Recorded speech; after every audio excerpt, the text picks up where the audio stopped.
Hello, and welcome to Love Advice TV. This is Coach Adrian, same Coach Adrian with a different haircut.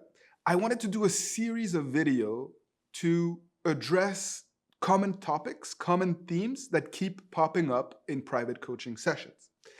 And one of them is the fear of losing your ex.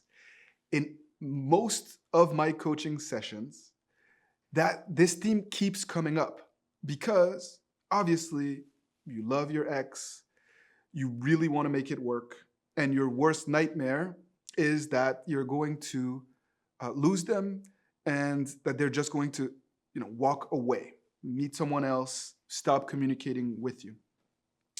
And this is a very, very, very important theme because this fear of losing your ex is the root cause of most of the issues, most of the mistakes that happen to individuals all over the world.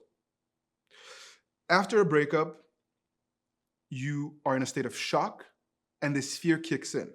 And that's why you start to beg, to plead, to be needy, to go to their house, to spy on their social media, to act jealous, to do all sorts of actions that you know intuitively aren't productive.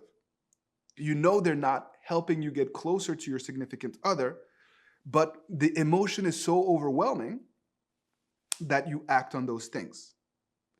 You send gifts, you do these grandiose gestures that feel like a good idea in the moment, but that aren't, that set you back.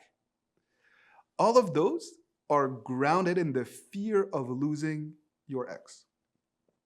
And this video is basically to help you raise your awareness of this fear in order for you to adjust on the fly and not continue to make those same mistakes. You need to recognize where this negative emotion is coming from so that you can stop yourself and not do those things that are counterproductive to the process of getting them back. Newsflash, the worst has already happened. For most of you watching this video, the breakup has already happened. You have already lost your significant other. And so this fear of what may happen is unfounded. The worst has already happened. So accepting that the relationship is over, accepting their decision or this new reality can really help you alleviate some of this concern, this fear of losing your significant other. Furthermore, it is absolutely essential for you to focus on the things that you can control so that you're not going to keep feeding this fear. When you start spying on your significant other, or when you let your mind wander off, thinking the worst possible outcome or scenario is upon you, when you start to build up these false narratives in your head about what may happen, if they start talking with this person or spending more time with this other person, the greater your chances are of not making a mistake if you don't go down that path. So focus on the things that you can control. Set small goals. Focus on productive avenues. Do things that enable you to feel good about yourself and to start to rebuild this new reality so that you're not feeding this fear, that little voice in your head that's causing you to make all of these mistakes. It may sound like a very simple, straightforward concept, but I cannot overstate how important this is. So many people let the fear of losing their significant other actually ruin their breakup recovery process. Ultimately, you're not going to win them back or inspire them from a place of weakness, desperation, or vulnerability. You need to rebuild yourself. You need to go through that process of transformation so that they can see you in a new light. And as long as you are letting that fear take over, it is very difficult for you to grow and for them to see you in that new light.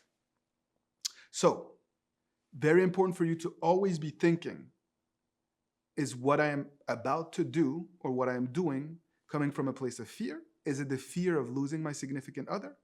And is this fear even founded in reality based on where I am today? The more you're able to do that, the more you're able to keep yourself accountable, the more you're able to walk this roadmap that you surely must have created for yourself to win them back, the better your chances will be of actually resetting this relationship and offering something new. And it is possible. It is possible. I see it happen time and time again in my private coaching sessions. I see it happen in the comment section of my videos where people that I have never spoken with in coaching sessions tell me, yes, I did it. I followed your advice. It actually works. Trust me, it does. And if it has worked for you, I encourage you to leave your comment in the comment section below. Even if it hasn't worked for you and you had issues, put them in the comments so that we understand what those issues are and we can create videos to help you based on those issues, right? Either way, I really wanted to help raise your sense of awareness and show you that most of your mistakes are coming from that fear of losing your significant other that's not grounded in reality. This, my friend, is how you walk the walk and how you fight the good fight. By raising your sense of emotional IQ and growing, using this challenging period of your life as an opportunity to grow, to become a better potential partner, a better person. So, I hope this was helpful. If it was, please like this video, and I hope to see you soon for another video on this channel. Take good care, much love, and keep fighting the good fight.